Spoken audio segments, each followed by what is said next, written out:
Takfiri extremists Syria's insurgency killed 150 soldiers in a battle for control of an Aleppo suburb this week, including 51 who were executed after they had surrendered, according to a Syrian monitoring group that has been chronicling casualties and evidence of atrocities. The group, the Britain-based Syrian Observatory for Human Rights, which sympathizes with the opposition and reports daily tallies of combat and violence from a network of contacts on the ground in Syria, corroborated its assertion on Friday with a video posted on the internet. The video, dated Wednesday, showed what appeared to be an execution ground, with dozens of lifeless bodies clumped against a wall pockmarked with bullet holes.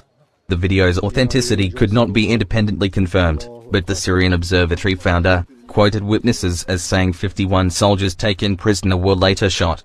Among the total who had surrendered, he said, very few were taken hostage. Mr. Abdul Rahman said the killers were members of the Nusra Front, one of the many jihadist groups, some affiliated with al-Qaeda and populated with foreign fighters, that have entered Syria to join the insurgency battling the forces of President Bashar al-Assad in the conflict, now in its third year. Other reports have suggested that not all of the executed were soldiers but some were civilians who supposedly cooperated with the Syrian soldiers and got punished for doing so.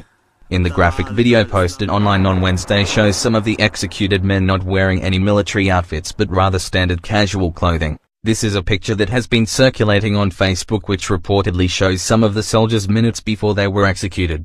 The picture shows a Syrian soldier, the one in the middle of the last row, making the victory sign, which caused a lot of sympathy along the Syrian population. The reports from yesterday also indicate that all victims in the Syrian town were shot in the head from close range. The killings took place in Assal, the town near Aleppo that both Mr. Assad and the political opposition claim was the site of a deadly chemical weapons attack on March 19.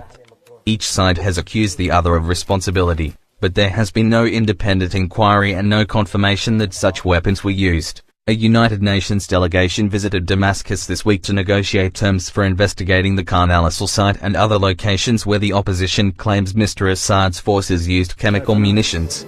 The outcome of the visit has not been disclosed. Russian experts have also collected samples from the site of the supposed attack in the Syrian town. These samples were examined in a certificated laboratory in Russia.